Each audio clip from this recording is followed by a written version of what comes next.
Hello dear students, I hope all of you are fit and fine. अभी तक हम लोगों ने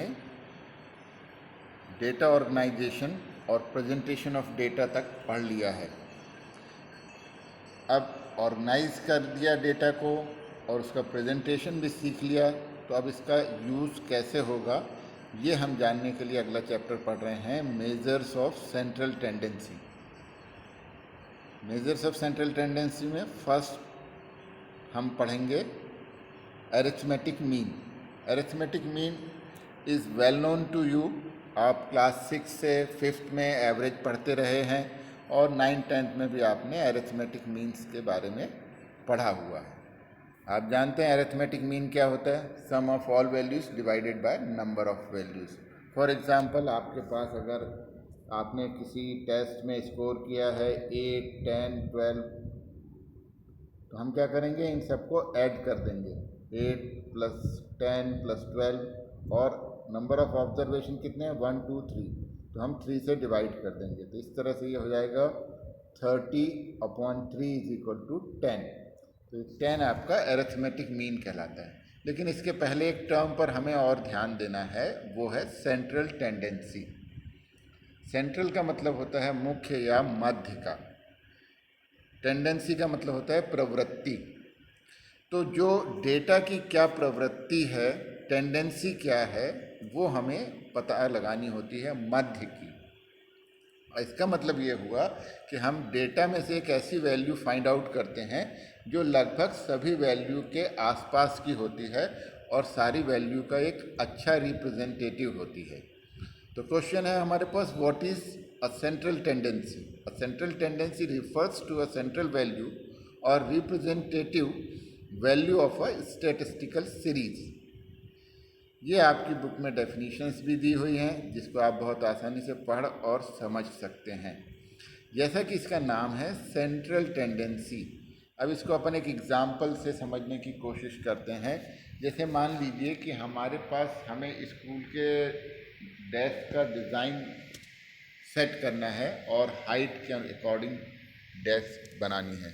तो हमने क्या किया कि अपने उस क्लास के सारे बच्चों को असेंडिंग या डिसेंडिंग ऑर्डर में खड़ा कर दिया और उसके बाद जो सबसे बीच वाला बच्चा है, बीचों बीच मिडिल मोस्ट, उसकी हाइट को हमने देखा।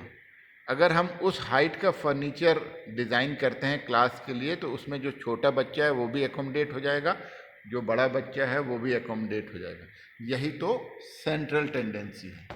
अगर इसी को हम अपने पिछले एग्जाम्पल से बात करें कि आपने एक टेस्ट में 8 स्कोर किया था, दूसरे में 10, तीसरे में 12, तो सेंट्रल टेंडेंसी थी आपकी 10, क्योंकि 10 8 के भी करीब है और 12 के भी करीब है। उसी तरह से मान लीजिए कि कोई ऑब्जर्वेशन है, सीरीज ऑफ ऑब्जर्वेशंस है या सीरीज ऑफ डेटा है, उसमें अगर कोई ऑब्जर्वेशन रिपीटेडली सबसे अधिक बार आ रहा है तो वो वहाँ पर सेंट्रल टेंडेंसी हो जाएगा। तो इस तरह से सेंट्रल टेंडेंसी में हम 3 चीज़ें पढ़ते हैं, मीन, मोड और मीडियन, जिनको हम क्रमशः पढ़ेंगे। इस पार्ट में हम सबसे पहले पढ़ेंगे कि स्टैटिस्टिक्स में एरिथमेटिक मीन किसे कहते हैं। इनकी चर्चा की है, उसका अब हम मैथमेटिकल फॉर्म देख लेते हैं। डेफिनेशन में इस प्रकार से है कि गिवन डेटा सेट x को हम रिप्रेजेंट कर रहे हैं उसकी वैल्यू से, x1, x2, x3 और xn तक की वैल्यू से।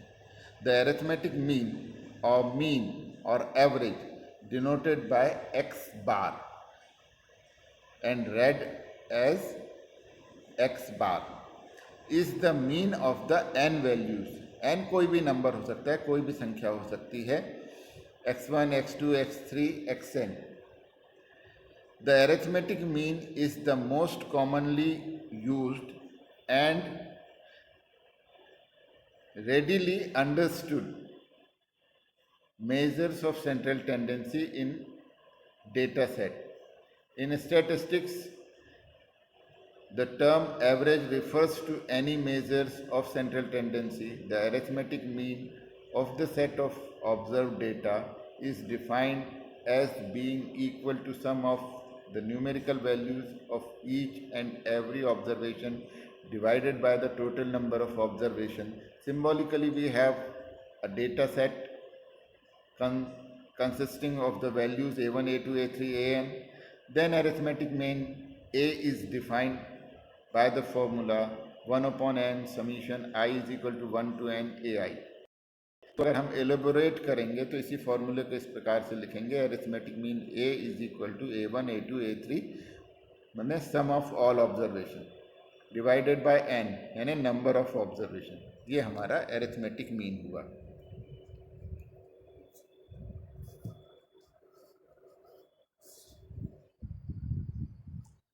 He has given 8 algebra tests this year, and these are his scores. In the first test, he scored a 78.